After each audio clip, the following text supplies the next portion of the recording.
Bueno, arrancamos nuestro segundo bloque en donde invitamos a alguien a tomarse un vino con nosotros y bueno, nos enteramos de que estaba por San Juan Ernesto Jauretche, escritor, periodista, guionista, sobrino del gran teórico del peronismo Arturo Jauretche, y aceptó venir esta noche a tomarse un vino con nosotros, así que muchísimas gracias, Ernesto, por estar acá. Encantado y muchas gracias, Dito. Tomar un Malbec entre compañeros Claro, es mucho más que trabajar. Claro, yo creo que es lo que más le gustó de la invitación. Naturalmente, por eso vine. Cuando me dijeron vino para contar, allá va. Vine a tomar vino. Vino. Y vino también a dar una serie de charlas, que no es una nada más, es una serie de capacitaciones sobre, bueno, distintos temas. Uno de ellos tiene que ver con lo que, la verdad es que ir a escuchar a Ernesto Jauretche no importa cuál es el tema que le pongan a la conferencia, uno va a escucharlo. Incluso anoche decía, bueno, ¿cuál era el título de la conferencia que me habían puesto? Pero te tirás cualquiera y puede estar hablando mucho tiempo.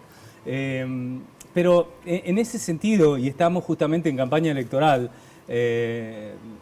para elegir presidente y vicepresidente, además nada de los menos. otros cargos, ¿no? Nada menos. ¿Cómo ves ahí, en esta dicotomía que plantearon en la conferencia en Rawson? Que vos lo resumiste en 2 palabras. Individualismo, neoliberalismo versus pensamiento nacional y popular, lo hemos hablado en otras oportunidades Ese es el aquí, tema ¿no? difícil. El tema planteado en difícil es eso. El tema planteado, como yo lo dije anoche, en sencillo para cualquiera, para los muchachos del barrio, es patria o colonia. Claro. Ese es el conflicto real que estamos enfrentando. Con sus mediaciones. Estoy seguro que después del 10 de diciembre, aunque ganemos las elecciones, el campo popular, ejecutar las medidas necesarias como para revertir estos 4 años salvajes de destrucción masiva, de conquistas sociales, políticas y soberanía nacional, y no va a ser posible. Va a tardar mucho en recuperarse todo esto. Creo en tan poco tiempo se destruye tanto. Parece mentira, ¿no? ¿No? En 4 años se destruyen muchos años, pero en realidad la cosa no viene así tampoco tanto. Los que tenemos así formación histórica, miramos a veces las coyunturas en contextos de procesos. En el contexto de procesos, esto que ocurrió en la Argentina en el 2015, en realidad se viene incubando desde 1955, en sucesivas etapas en las que siempre retrocedimos 4 pasos y a veces logramos avanzar 2. Y otra vez volvimos a retroceder 4 o 5 pasos y volvimos a avanzar. Y incluso el periodo kirchnerista, los 12 años, y avanzamos, ponerle 4 pasos, pero retrocedimos durante ese periodo mismo, también retrocedimos también 3. Es decir, la colonia no se ha ido nunca. ¿Y eso por qué ocurre? ¿Porque los cambios no son lo suficientemente profundos? Porque no pueden ser suficientemente profundos, porque no logramos la potencia de la movilización social, la conciencia política del pueblo, no se consigue construir un poder alternativo al poder que ellos tienen. Digo, fíjate, ¿qué poder tiene hoy día Cambiemos? ¿Solamente es un partiducho recién creado? No es eso. Es una fuerza que tiene un componente social importante. Todo lo que acumula historia antiperonista desde 1955 está ahí adentro. Y no es menos que un 20% del electorado. Que existe en todos los países del mundo. Siempre existe una parte conservadora del electorado. Sí, sí. Y en algunos lados esa parte crece, como en Francia hoy día con Le Pen. Claro. Sí. O en otros lados. Y aquí pasó una cosa parecida. Creció de pronto ese pequeño núcleo fanático, fundamentalmente movido por odio, más que por motivos, ¿no? Más que por motivos por eso creció. No sé si por eso, pero creció al calor del odio. Sí. Pero además de eso, de ese pequeño partido, atrás está la justicia, los medios de comunicación. Atrás de los medios de comunicación, la justicia, está Trump y el FMI, claro, y ahora la Comunidad Económica el gran Europea. Círculo rojo, que no, claro. Pero claro, esto no es una pelea electoral simple, es una batalla donde hay amigos y enemigos. Aquí no es una cuestión de adversarios. Claro. Y el poder es enorme. Claro, sí, ese poder enorme es muy difícil de vencer. Yo, además, te digo, desde el punto de vista, mirándolo en términos tácticos, lo táctico de cómo serían las elecciones que vienen. Lo estratégico sería la recuperación de la soberanía nacional y la justicia social, lo estratégico, pero en términos tácticos inmediatos, yo temo mucho de lo que van a hacer antes de las elecciones, lo que van a hacer durante las elecciones y lo que van a hacer después de las elecciones, porque no tienen códigos. Hoy estaba trabajando un poco porque tengo una charla para jóvenes. A los jóvenes la historia parece que les resulta una cosa extraña o ajena. No, es divertida. Entonces voy a contar según algo como lo divertido. planteás, claro. A ver, que nos va a contar algo divertido. Los ingleses, al grupo de comerciantes del puerto de Buenos Aires, que se constituye alrededor de 1500 y pico, ya empiezan a constituirse, y sobre todo después de la creación del Virreinato del Río de la Plata, le llamaban la pandilla del Barranco.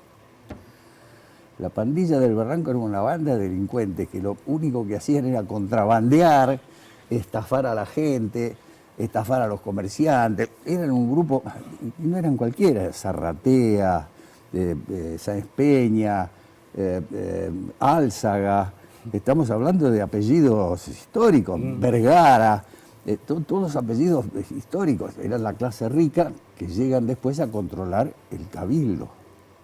La revolución de 1810 no es solamente contra los españoles, también es contra la pandilla del Barranco. Por eso dura tan poco, por eso ya... Y lo perdimos. La perdimos en abril del 13, del 11, más bien un año, de mayo, claro. Ahí nomás, ahí ya se produce ese golpe de Estado, de Saavedra, todo lo demás. Moreno va a parar a muerte, y bueno, y todo lo demás salen a decir, claro. Ahí se produce. Y la llegada de Rivadavia. San Martín exiliado. Rivadavia, que por otro lado era públicamente conocido como partícipe necesario de una empresa minera británica. O sea, estaba en el gobierno y al mismo tiempo defendía los intereses de la empresa minera británica. O sea, de entrada nomás empezamos... Nada, es lo mismo que hoy.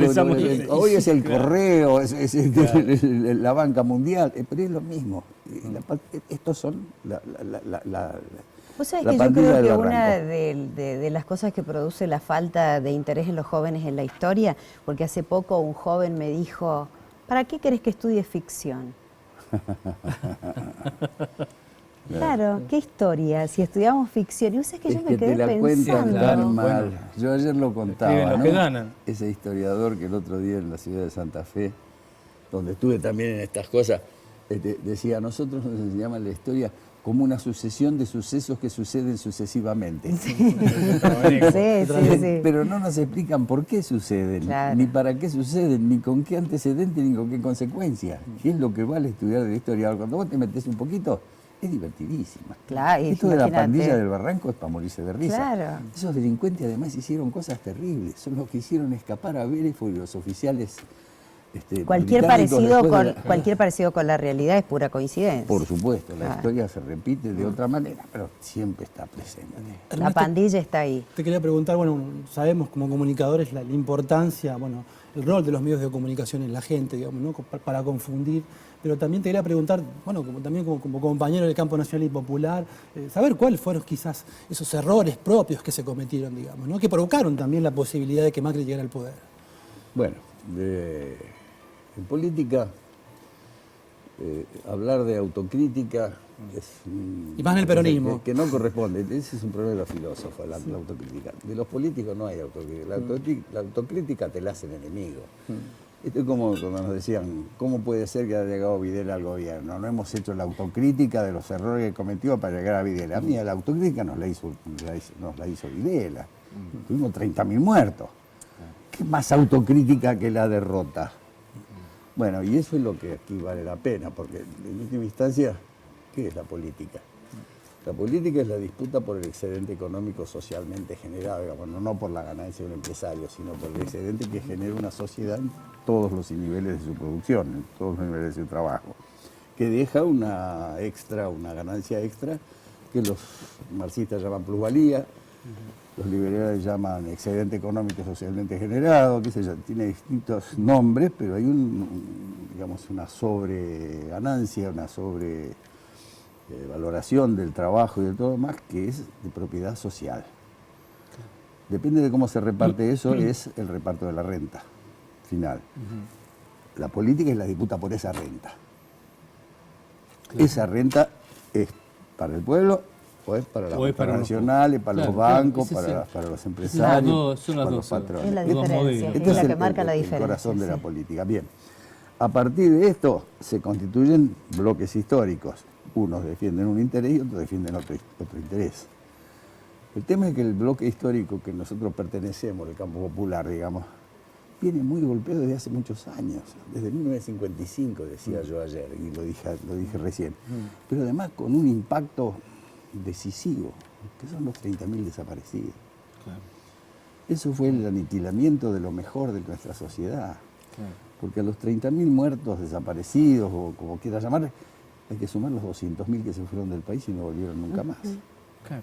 La crema de una sociedad fue destruida. ¿Por qué? Porque los intereses de las minorías querían quedarse con esa responsabilidad, con esa autoridad, con ese lugar, con ese espacio.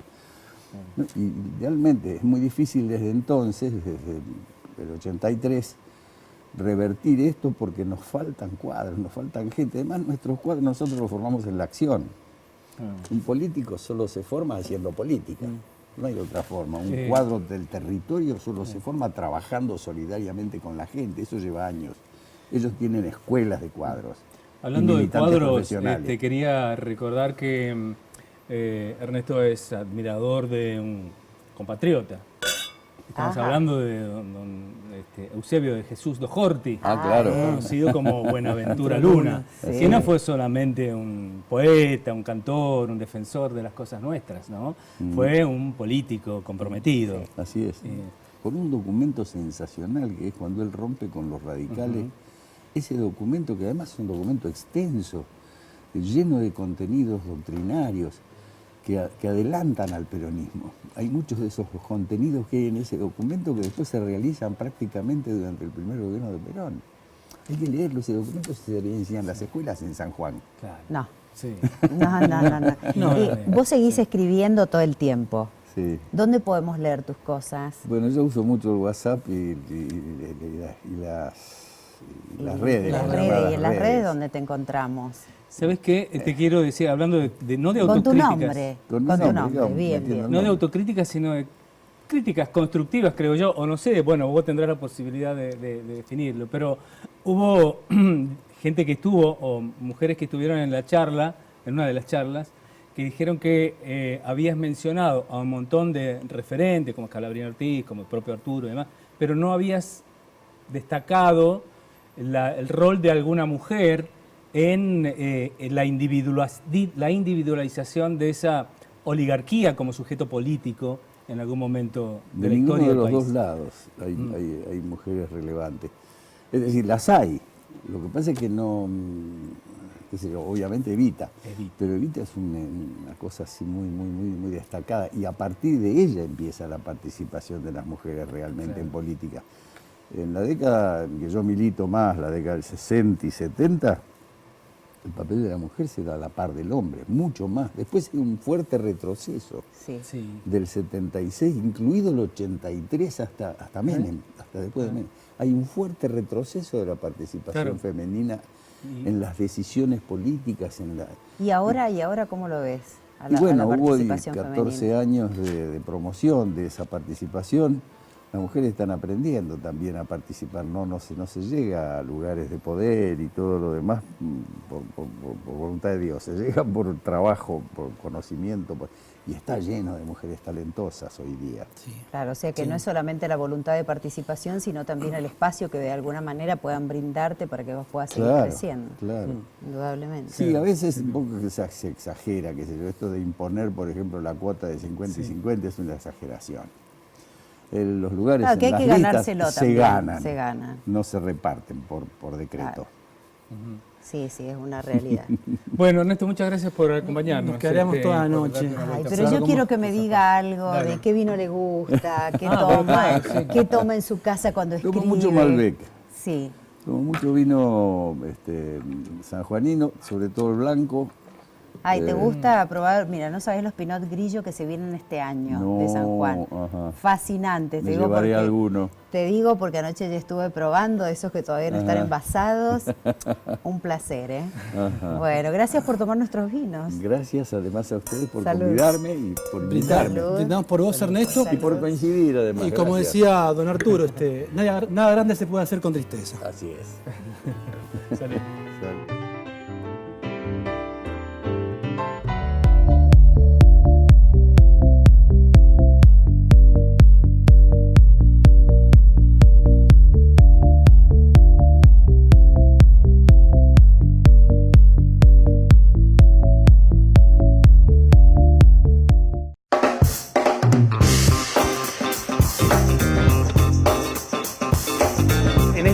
Parte alta fue la parte alta de un cine en la cual la mayoría de nosotros ha pasado en algún momento de su infancia. Creo que reconvertir esto implica una apuesta por encontrar espacios para el arte, para su manifestación. Tener una sala con esta disposición espacial y que tenga como esa comunicación como más horizontal con el artista. Y me parece muy importante esto porque se le abre la puerta a muchísima gente. A mí me pasó que me enamoré igual de la sala.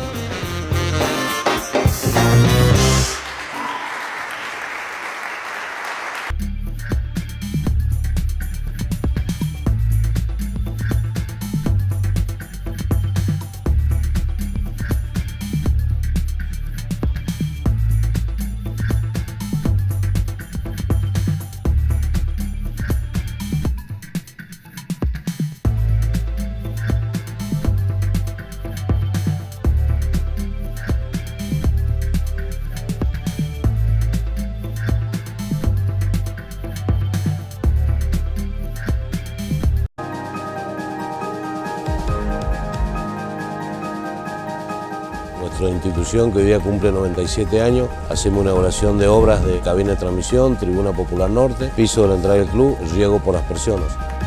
Estoy contento por la cancha y está hermoso el club. Debemos seguir trazando objetivos comunes que nos permitan construir un presente y un futuro distinto, fundamentalmente para los chicos, para cada uno de los pequeños que ven en esta institución la posibilidad de poderse desarrollar, de poder cristalizar la incorporación de los valores que el deporte implica en una sociedad. Estoy muy contento por la cancha.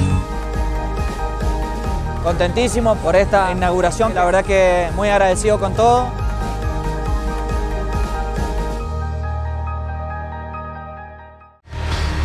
Vuelve el circuito que te desafía a superar tu marca personal. Vuelve la Maratón Internacional de San Juan. Este domingo 28 de julio a las 8:30 horas. 42, 21 y 10K. Inscribite en Rustic. Organiza Adventure Pro. Secretaría de Deportes, Ministerio de Turismo y Cultura, Gobierno de San Juan. Con todo, con todos.